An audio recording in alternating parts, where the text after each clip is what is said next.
Welcome, welcome everyone. Welcome to the Disrupt HR 5th virtual event. Thank you so much as we're working through a couple technical issues here. Thank you for joining us today.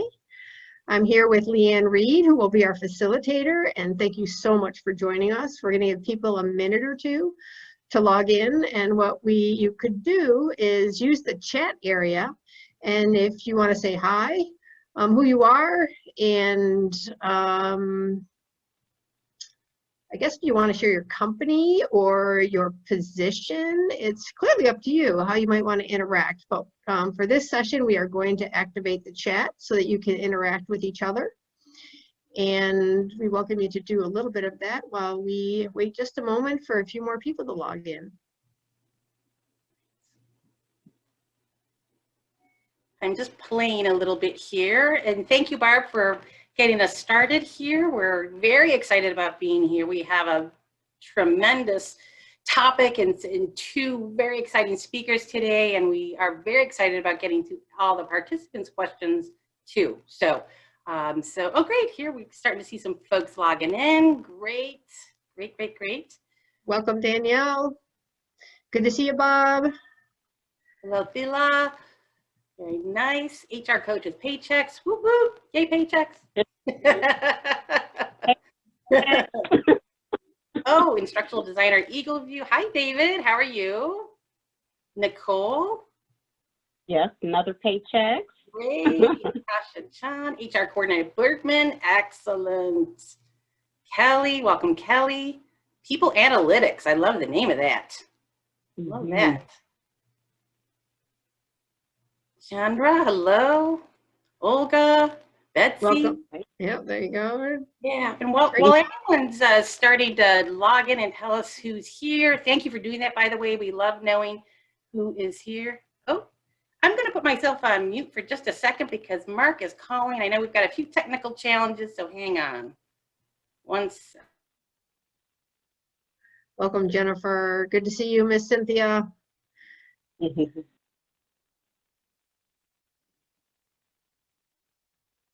Arend, it's great to see you. Thanks for joining us.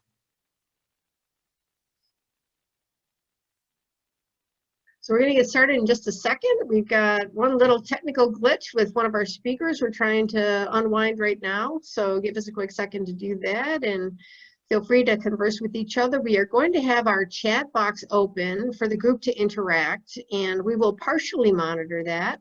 Welcome, Noel. Chad, it's great to see you. And then what we're going to be asking you to do is use the Q&A box if you have questions that come up throughout the session. And then we've got a couple of questions that are going to start off the conversation with Portia and Mark. And then we'll open that up to the audience questions and answer as many as possible. So thanks again for everyone joining us here today. Welcome, Diane, Chad, and David. Really appreciate you guys sharing that you're here and where you're from. Thank you so much for that. How are we doing, Leanne? Oh, she's still on mute. Okay. Hey, everybody. Mark's link is not letting him come on in as a panelist. I know that we can sort of see him here, but he keeps being asked for a passcode. Kim, can you help us out with that or give us another link for Mark to get in? Yeah, I know there was a passcode in the mail, the panelist email. He may need to. He's tried all of that and he's not able to get in.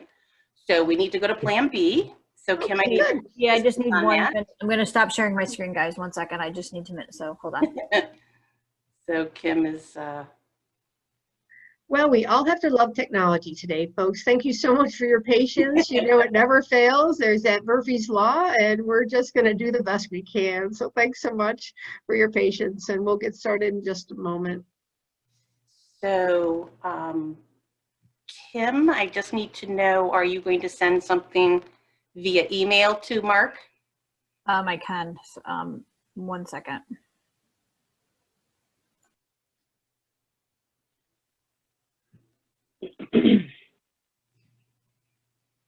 Welcome, Amy. Megan, it's good to see you. Yes, Mark, I'm talking to Kim right now. She's supposed to be sending you something. I don't have that link in front of me. So that's what I'm asking Kim for. He's our tech person. So Kim, can you please send it to his email?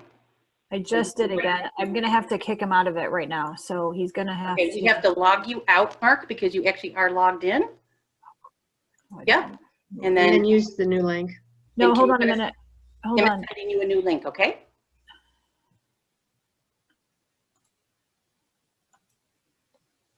Kim, he's asking me to tell him what the Zoom link number is so he can punch it in. If you can share the 10 digits with me.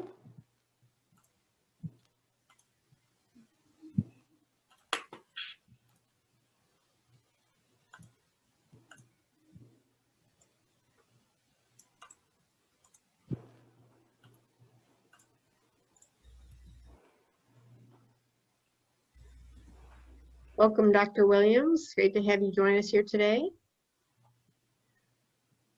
Michael, Talithia, thanks for joining us.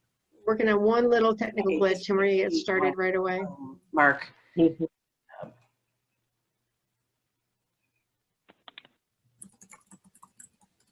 Okay, are you ready? Sorry, let me hang on 2 seconds.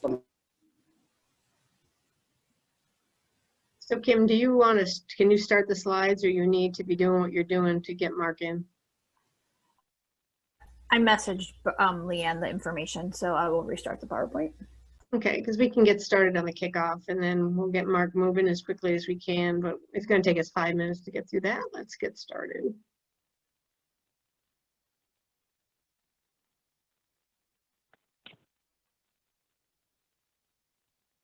Ooh, I saw a flash.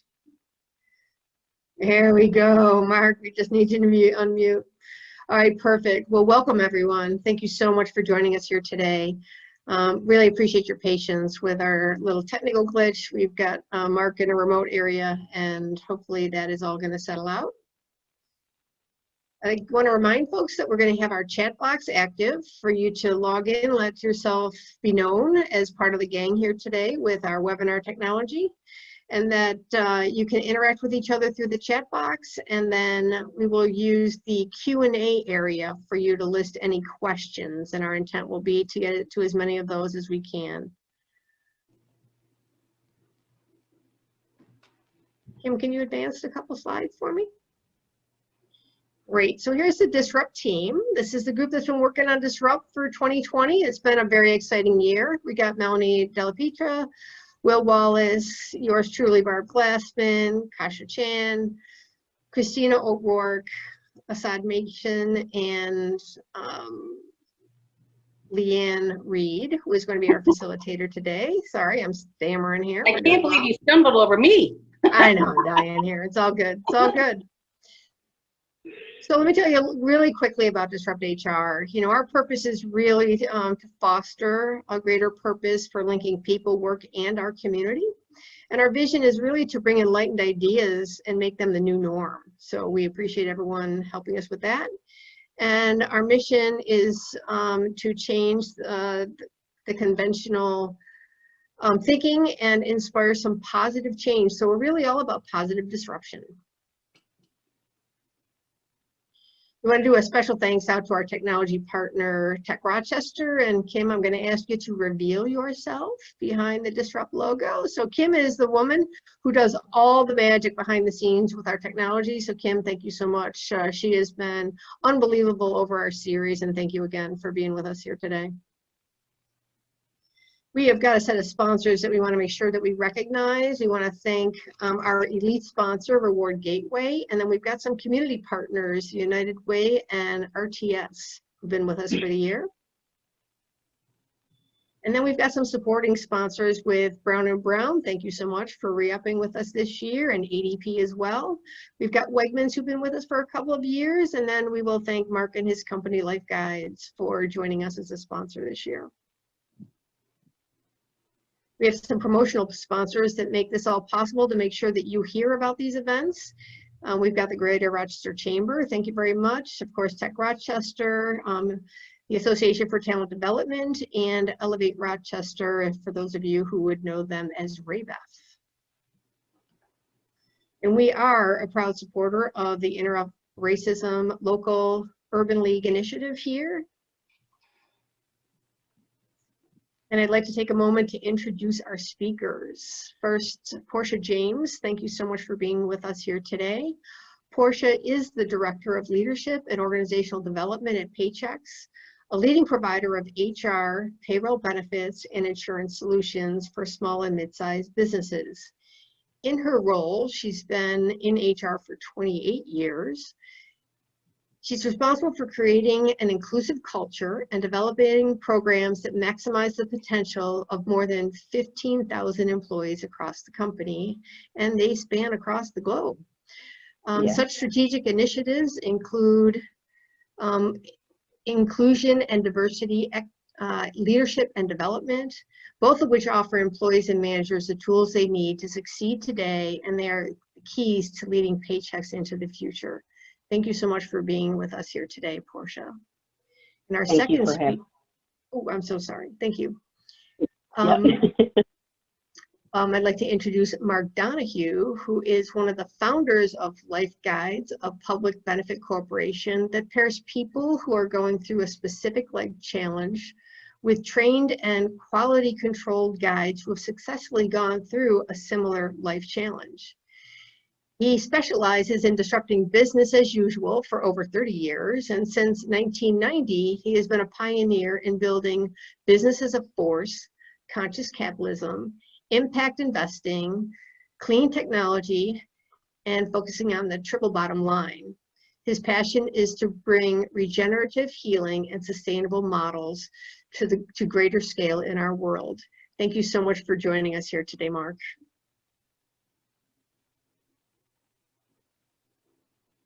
And then last, I'd like to introduce Leanne Reed, who is our facilitator today.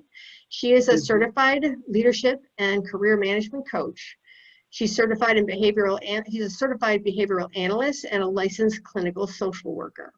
Presently, her company, Hubbub Solution, provides coaching for executive leaders and teams, and also provides consulting on organizational development and branding. At the core of her work is creating high-impact interactions and high-value conversations that create excellence in the workplace and our community. Thank you so much, Leanne, for leading these series for us over the coming month or the previous months. Sure. Well, welcome everybody. I am so excited to get started and get into this topic. We've got so much to get into. I was going to do a little intro. I'm going to totally skip that and jump right into the first question. How's that for everybody? Good? Okay, Miss Portia, this one is for you. We're going to get started with you. So, I mean, so much is going on at Paychex, and you really are leading the charge in so many ways, but what started that? You know, what ignited that belief that a coaching mindset was so necessary and important? And the second piece of this is, you know, what did you have to disrupt and what did you have to let go of in order to make this happen? So first of all, I want to thank everybody for joining us today. Really excited to be a part of the conversation. So I think to get to your question, I think, you know, it's really interesting. When I reflect back on really what was the catalyst for how we really got started with really fostering a coaching mindset, it was really looking at our employee engagement survey. It was our exit interview, and it was our roundtables with our employees. And what they continued to tell us is that they were being developed, but they weren't being coached. And so we were giving them the training, we were giving them the tools and the resources, but from a coaching perspective, they were really missing that more intimate personal connection with their leaders. And so what we really learned from that is our leaders, we really hadn't prepared them to be the best coaches that they could be. And then we really hadn't equipped our employees to say, if there's something that they felt like they weren't getting, how can they be best positioned to ask for that? So as we started to look at all that data and really talk to our executive team, what really kind of gave us the platform is that many of our executives incorporated an aspect of coaching into their blue chips. And at Paychex, our blue chips really are, that's the most important aspect of work that you can be focusing on at that particular time. And so that really gave us what we needed to really kind of jumpstart and really start to shift and really start to say, okay, how do we really want to embed the mindset into all the work that we're even doing from a cultural perspective. And so when you think about what did we have to disrupt and what did we have to let go of, what I would tell you is, number one, we had to acknowledge that we thought we had a coaching strategy and we really didn't. And what I mean by that is we had a meeting and we pulled together our training curriculum, all the tools and resources that we had that were grounded in coaching. And what we realized is everything contradicted itself, you know? So when you were talking about the leaders not being prepared, employees not being skilled up to really ask, we were confusing them based on how we were really developing them. So that was the first piece. The second piece, we had to shift our mindset from HR really owning the solution.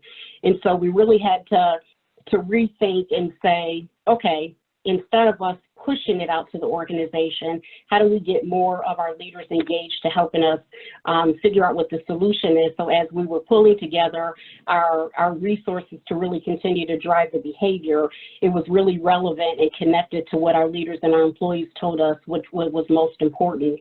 And then I think the last point, which I think is really important, is from an HR perspective, I think we really had to rethink coaching and what that really means when you're talking about shifting it to a mindset, because typically when we talk about coaching, it's always about fixing somebody or there's a gap that you're trying to focus on with someone. And there's so much power in coaching when you effectively skill people to be able to do it well, and it really leads to a powerful experience that could really be, which could really contribute to major breakthroughs. And so we had to rethink and really just say, coaching can be in so many different aspects, and so how do we just kind of have a multi-pronged approach to continue to drive the mindset that we were looking for? Wow.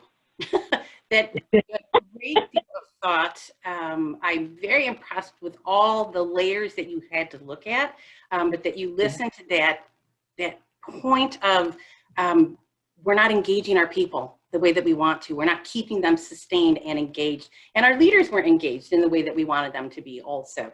The second piece, I love that you own, HR was owning the solution.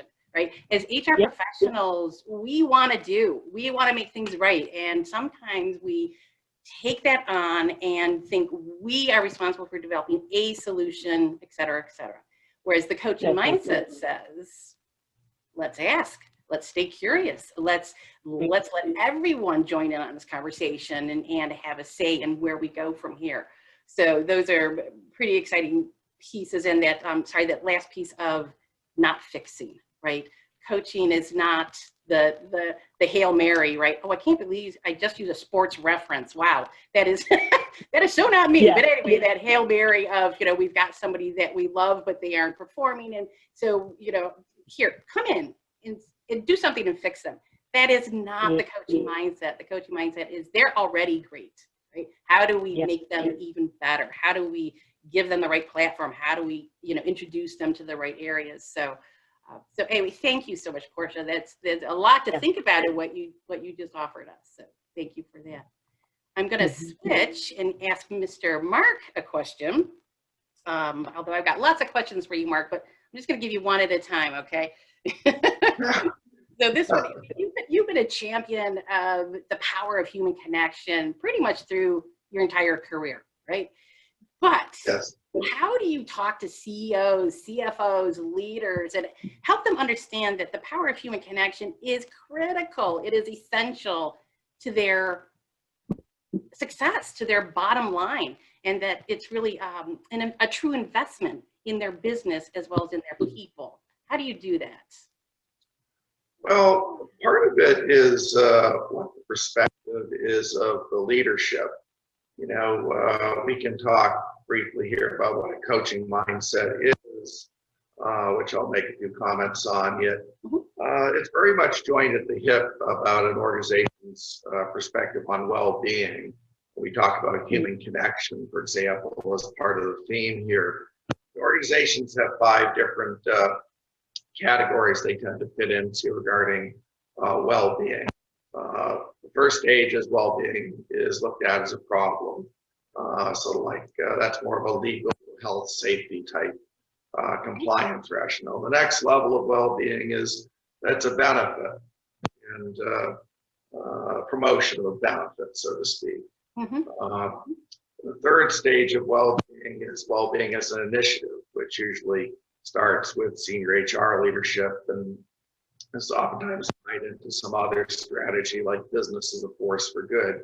Then there's well-being as a practice, which is really engaging all the operational leaders. Now it's going deeper into the organization, like Portia was saying, and it's not just an HR responsibility. It's not just a problem being solved, so to speak. And then there's well-being as a value. When it's a value, it's really part of the DNA of the corporation, the CEO, the board. So we look at a coaching mindset. It's important to understand, you know, what are we trying to do here? Is this just about business productivity, or is it about human well-being and trusting that human well-being is going to create more vitality and better outcomes for the organization? A lot of managers, unfortunately, are into managing tasks and outcomes as opposed to leading people. So the coaching mindset is more about leadership as opposed to purely outcomes. One has to trust in the outcomes, but the way you trust in the outcomes is foundationally you trust in the people. And this is where the biggest issue of leadership ends up getting mixed up and mishmashed by so many leaders. Without trust, the fabric of trust in organizations, you just can't ultimately have people rising to their full potential self, their full genius.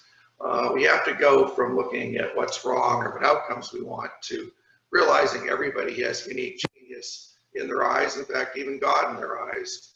And then from that standpoint, we can use a coaching mindset, which has a few defining characteristics of it. One is asking questions, not just telling, but asking. This is what Portia was talking about.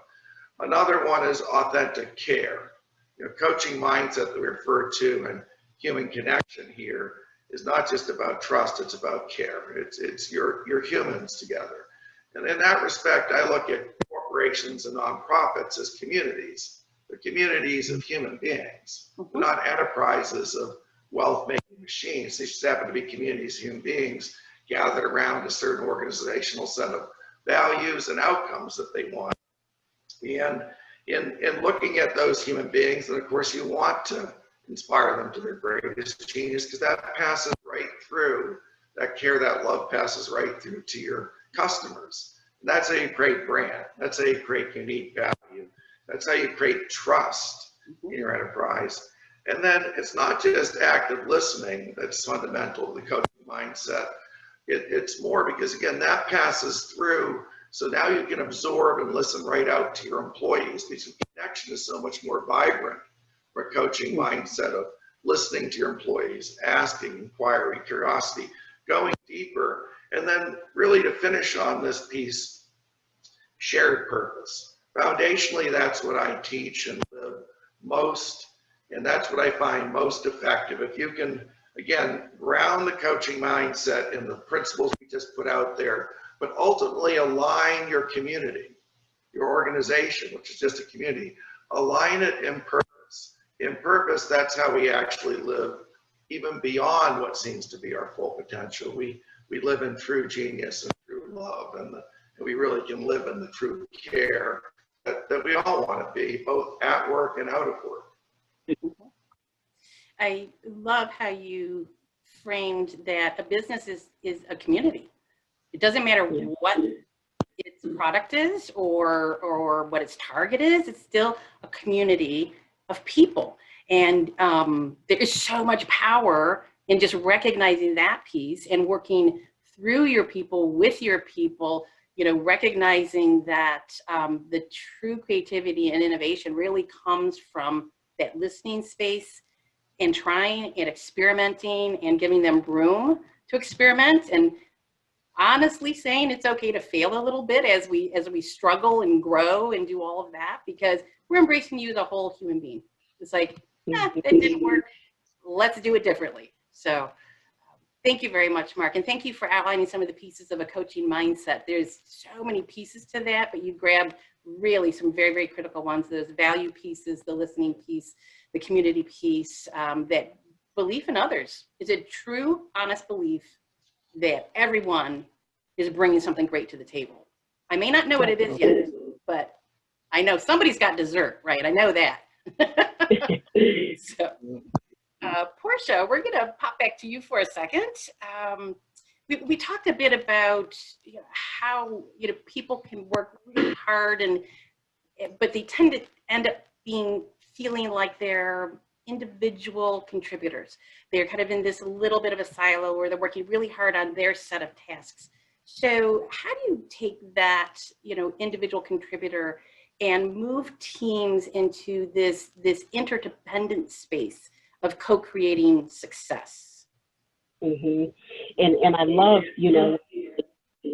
of success. And one of the things that we talked about, which I think is so critical to some of the strategies that I'm going to talk about, is really the power of the leader. And so there's really 6 pieces that I would say that we pulled together as a part of our, what I would say is a multi-pronged strategy to really get at all the things that we've been talking about. And the first one, we are really focused on our culture. And so when you think about a coaching mindset, it's a way of being, it's sustainable behavior. It's not something that you just kind of check off and you do. And so when we started really getting clear on, first of all, what were we really trying to solve for? And it was really around helping our leaders be the best coaches that they could be, engaging their employees, and like you're saying, those positive, productive conversations where people really feel connected in and that they can bring their best and that they feel valued.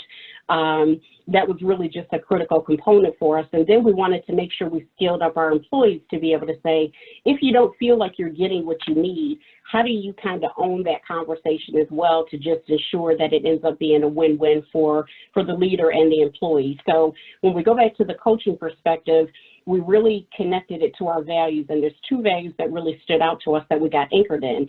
And the first one was partnership. So because when you think about a coaching, that's exactly what it is. It's a partnership, it's an engagement with a positive outcome for everybody that's involved. And the second one was really around accountability, because whenever you're in a coaching engagement or you're really trying to foster that mindset, there's equal accountability for everybody that's involved in that. And so that was one of the first pieces that we really got grounded in, because again, like I said, it's about being a way of being.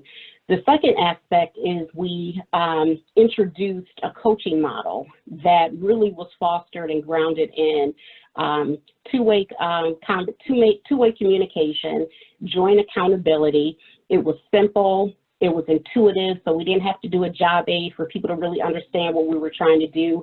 And it really was actionable. So it's all about turning that action into sustainable behavior. So we got grounded in a very simple model that everybody, from a leader to the employee, everybody understood what their role is within that model.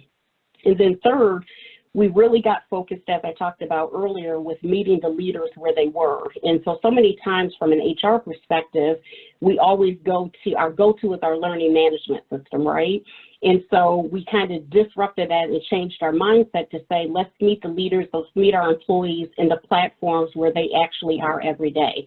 So for example, our sales organization used Salesforce. And so we put our coaching tools, our resources, how to have an effective one-on-one conversation, how to even engage in a conversation. All those tools went into the platforms that they use, so it made it easily accessible for them to kind of grab a hold and kind of use those resources in a just-in-time manner. And then fourth, when you really think about our learning strategy, there is a coaching component added into all of our training, all of our development, and there's a array of coaching resources that continues to support the ongoing learning, the ongoing depth of the conversation that you're trying to get to that ultimately leads to a really positive outcome. And then one of the other critical pieces that we did is we started to embed it into some of our other HR processes. So we added a question to our engagement survey to ensure that the work that we were doing wasn't really meeting the need. And so how would we have an indicator that it was really having an impact? So that was one piece. In our performance development process, we added tools and resources around a growth mindset, because it really is about positive change, impacting and driving sustainable change, and really driving those outcomes that we were talking about. So we got really intentional on everything that we were doing wasn't a one-time check-off. that we really started to embed it in all the different HR processes that we had to continue to drive the change we were looking for. And then lastly, the piece that I would say is really important is how can you leverage technology? So we use the LeadX platform, which is a learning platform for leadership development. And within that, we have Coach Amanda. And so Coach Amanda allows for individual, just-in-time learning, and it really focuses on nuggets of learning. So you can talk to Coach Amanda, and you can say, I'm having a one-on-one conversation, and I've never done it before, and she'll give you tools and tips and nuggets of learning that you can actually incorporate to have those conversations. And so, again, we looked at it holistically, and we really realized that from a coaching perspective, when you're talking about mindset, it really has to be intentional, it has to be strategic, it has to be embedded into everything that you're doing, because you're really talking about creating an experience and really driving sustainable behavior.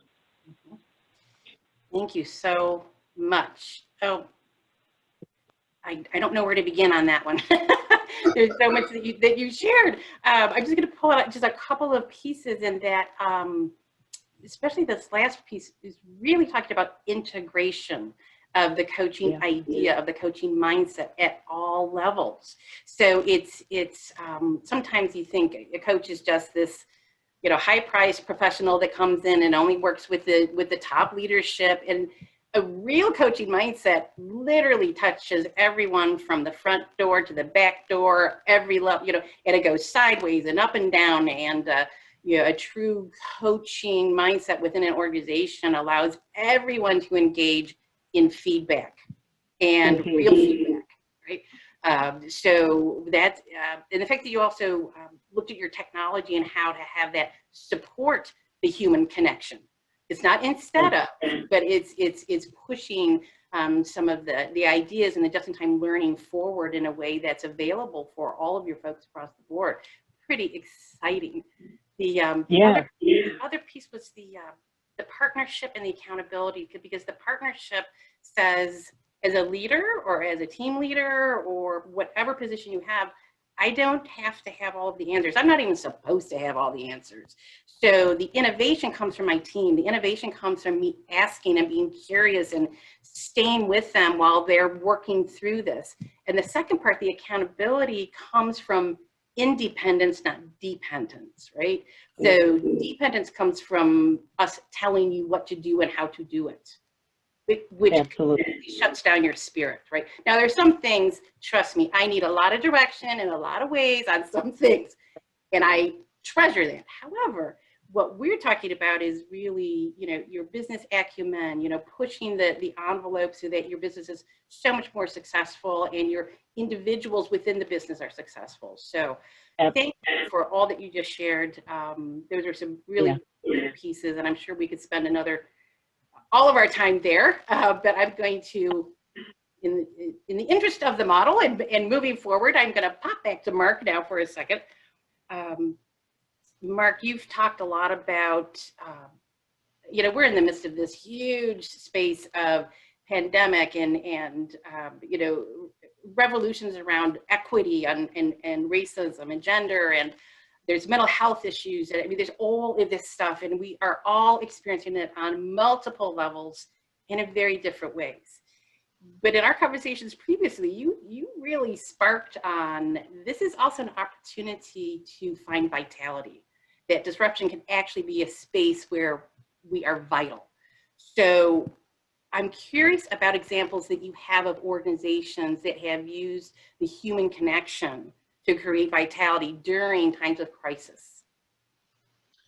Yeah, and I'd say, discussion broadly is about, human connection. And again, when we say coaching mindset, just for the audience, it's not just coaching as a tool. So there's a lot broader context in this conversation.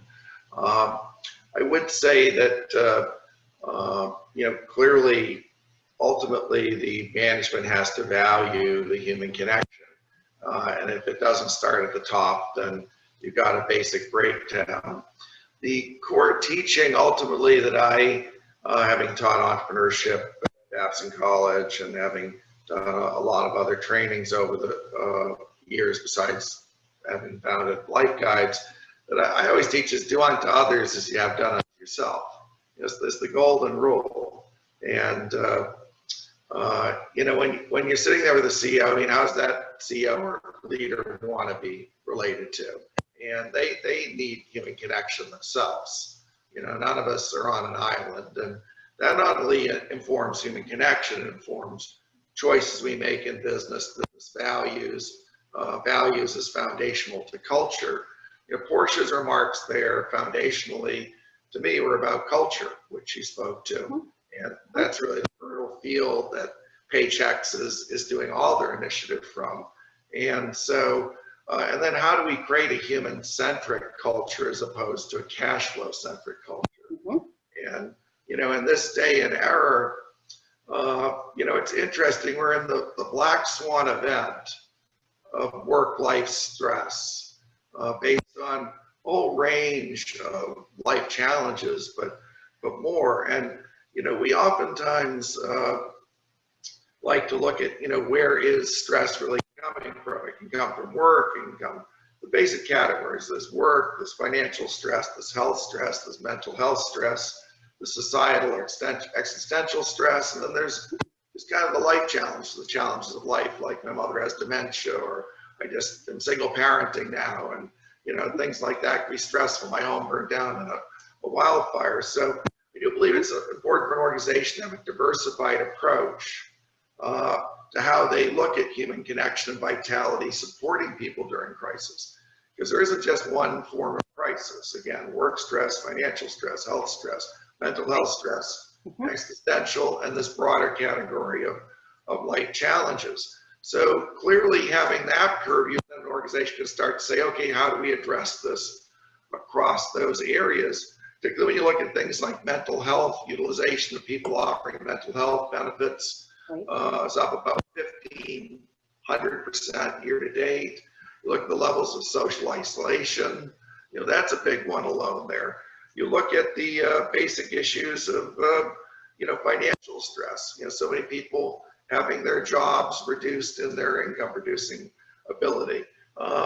Work stress, the stress of work now, people are so often working from home. So their lives in a new way, employers are now seeing their personal lives are so connected at the hip to their work lives in a way that wasn't so empathetically being seen by many employers even a year ago. Clearly, I'll give you one simple example. Dr. Nina Smiley uses at Mohawk Mountain House, in the hospitality area, which I shared with Will Wallace over at Dick's recently, and he loved it. She's a doctor from PhD from Princeton in psychology. And so for her 500,000 employees, whenever they have something that really upsets them, they can just dial a number. It's like 5555. And they pick up the phone and they hear a 30-second soothing human voice leading them through a meditation and just reminding them to breathe and giving them connection. Well, if you've got an upset customer in front of you, you say, I've got a phone call, I'm just going to take this for 30 seconds. Or something's really tweaking you, oftentimes, like if you're on a retail floor or a situation like that, that 30 seconds can provide human connection without it having to be a 10-minute conversation or a coaching session. At another level, what I do with my life is obviously I founded Life Guides. Without going into a lot about that, but at a very simplistic level, if you've got an employee that's homeschooling now, how do they balance that with their life? Well, we provide guidance service. We've got an employee that had their home burned down in the California wildfires. How do they navigate that? We provide trained guides that had their home burned down 5 years before and rebuilt their life. If somebody is taking care of a mother with dementia, well, usually only go through that once. Maybe you want some experienced, relatable, high trust guidance from somebody who's been through that. A guide is a different form of human connection than a coach. A guide is somebody who's walked that path ahead of you, who's navigated that road, like in a 12-step program. The sponsors are guides. So that's the model that we brought in to address that whole big category of life and life challenges that corporate benefits don't really address today generally. They generally address mental health, death, disability, health insurance. something toward retirement. A lot of the crisis areas in the AP, but then there's this big thing called life in the middle that creates so much suffering. And that's where we fill a hole and provide human-to-human connection, not some app or some software. And it's a real blessing to be able to help people, particularly in these very, very surreal times. You're making a really beautiful point in that just a moment of human connection, true, genuine human connection, can help us reset, right? It helps us, all right, I am not all about this particular problem or this particular, I have other spaces, I have resources, I have energy, I have, you know, a perspective, but the human connection allows us to heal a little bit, reset, and then make a different choice about how we may choose to move forward. Exactly, and a key foundation of that is that the employer wants to ensure that their employee family knows they care. That's foundational. Yeah. Well, you know, Leah, and if I could build upon that, because Mark said something is really a part of the disruption. And, you know, for so long we've been taught, you know, we treat people the way that we want to be treated. And I think the next evolution of that and the disruption is when you really connect in with people and really understand what's most important to them, you treat people the way they want to be treated. Because there's so many times we make assumptions around what works for us doesn't always connect in with other people the same way. So I think you're right, that is definitely foundational, but I think a part of the next evolution of that is really engaging in and connecting with people to ensure you're giving them what they need personally. Thank you so much for that. Excellent points. Okay, we're going to switch now for just a moment and see what our participants are out there. They're talking to each other and they've got questions and they're excited too. So I'm going to have Barb unmute herself. Yep, there she goes. And she's been taking a look at some of those questions. I also have some questions people have already sent me, so we're ready. Okay, we're going to let Barb go. And how we're going to do this so that the audience knows also is that Barb's going to share a question. Both Portia and Mark may answer it, or one of you may choose to answer it. This is a free-for-all. Let's go for it. All right. I like free-for-all. Okay. So we've got a couple of questions that have shown up in our Q&A box, and I want to encourage folks, now that you've had a chance to absorb some of the great information from Portia and Mark, to pose a question for us. But there's a couple quick ones for you, Portia. Coach Amanda that you mentioned is part of the system that you have at Paychex. Is that a real person, or is that some kind of an automated system? Yeah, it's AI powered, you know, so it's all through artificial intelligence, and you have the ability, it's a mobile app. And so she connects into everything that you're saying and has the ability, like I said, to connect those tools and resources to you based on what's most top of mind for you at that particular time. Fantastic. And then there was another one for you about your internal coaches. It says, are your leaders certified? Oh, it should say, are your leaders certified as coaches? Our leaders within Paychex. So we have a coaching model. So we go through really extensive training on the different steps of our model and how you actively engage and really how you continue to apply application on the job, but they don't actually go through a formal certification process, but we do have a pretty extensive training and development aspect of that they all go through. Great, thanks so much for sharing that. They're certified. Go ahead. Yep. No, I was going to say, so I guess they're certified to our standards, but like I said, it's not a formal certification process. Okay. Great. And Leanne, do you have a couple of questions that you said you had received? I have one. This is a little bit more of a general question, but I was talking about the coaching mindset with one of our colleagues, and she said, isn't it exhausting though? You know, isn't it exhausting to be optimistic all the time? And I said, well, you're not a cheerleader. I mean, that's not the point. It's much broader and bigger than that. But her question really was, how do you keep your energy up and how do you stay focused? And my underlying question there is, how does a coaching mindset or human connection actually generate energy for both of you? So I can start with that. I think the most important thing, and this is a part of the shifting of your mindset, is you don't have to have the answer and you don't have to have the solution. It's really around asking thought-provoking questions that really then allows you to engage in a more in-depth conversation that you can just continue to build upon. So what energizes me is not listening to the individual and assuming what the answer is. It's really exploring what the answer or solution could potentially be through the dialogue that you're having. So that's the piece that energizes me. And so it doesn't zap my energy because I'm not trying to solve it. I'm trying to help them think through it and help them solve it. Excellent. Thank you. Mark, it sounds like you had something too. Well, building on what Portia said, when we try and move people as opposed to let them move themselves, there's a lot of weight. This person was clearly coming from a place where they were feeling drained, because the energy to me in the person was not being moved in a way that was energizing. I think it was her. Mm-hmm. And so, for example, bringing out your childhood curiosity. Remember that curious child that you were, Mm-hmm. and all the questions you'd ask. So bring that into your manager role. And that will bring the joy of curiosity, the joy of learning. Realize that you're learning, not teaching.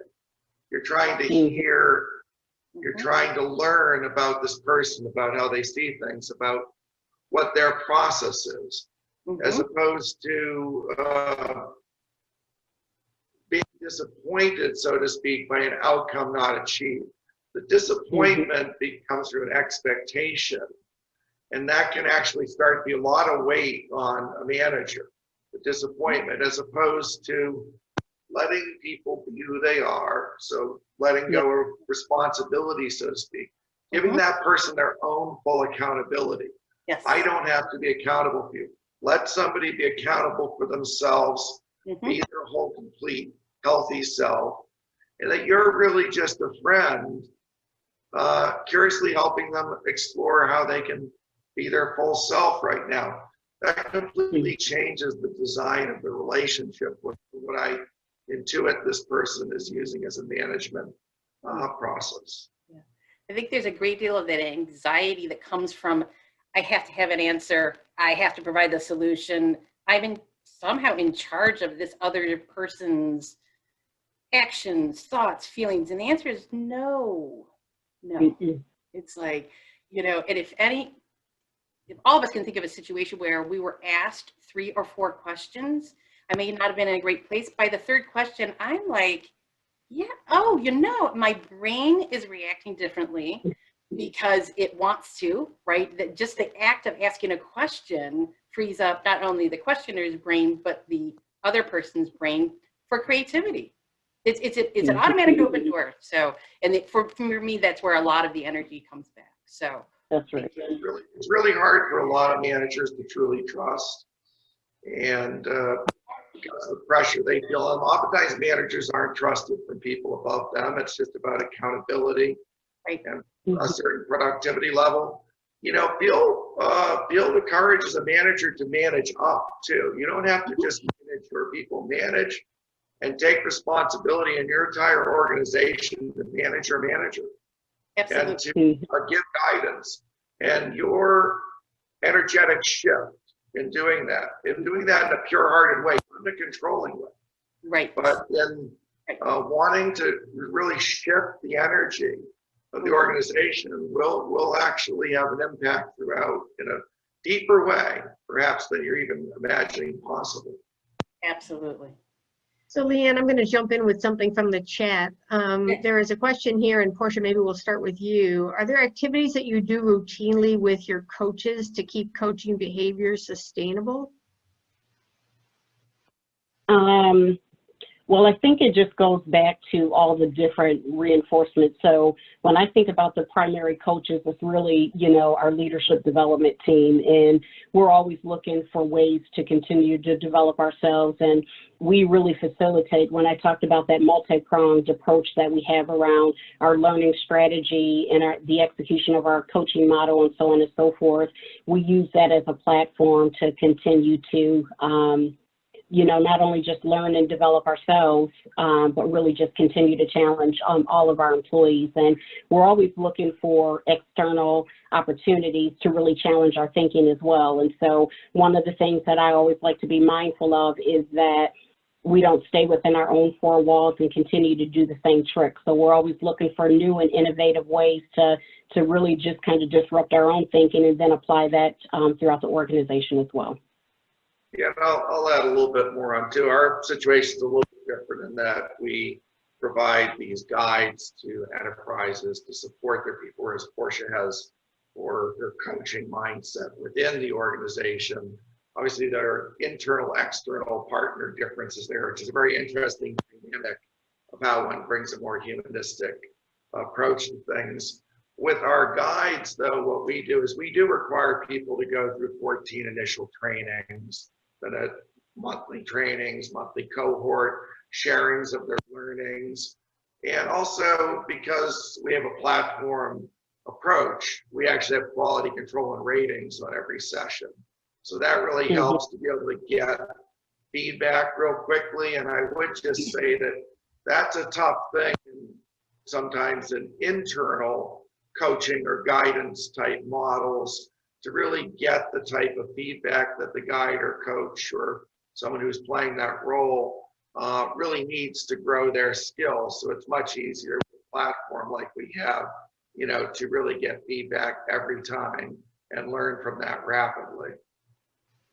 And I think just to build on that, you know, we have, just to your point, added metrics to a lot of what we're doing. So even to our employee engagement, you know, survey, we've added a question specifically around the coaching aspect to ensure that, again, what we've really kind of rolled out throughout the organization, it's really having an impact. And again, throughout our 4x4, and we look at the exit interviews, and we have information related to that that tells us that directionally we are moving in the right direction. And whenever we have the opportunity to have, you know, roundtable discussions with our employees, we have questions specific to that as well.